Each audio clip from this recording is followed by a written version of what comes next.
నిన్ను చూసినానే పోయిన పాడినానే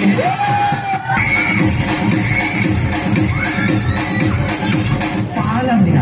దానికి పట్టుచీర కొన్న 30,000 పూలమ్మిన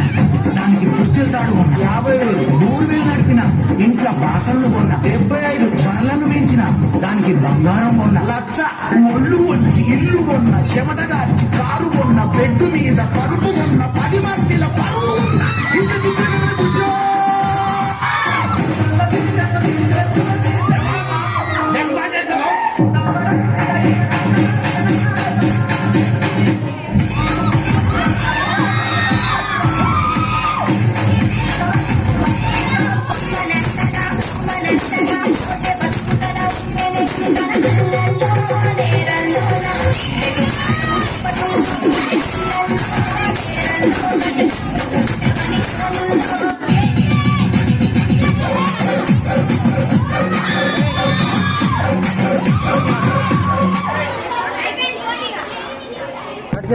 నెక్స్ట్ ఎవరు?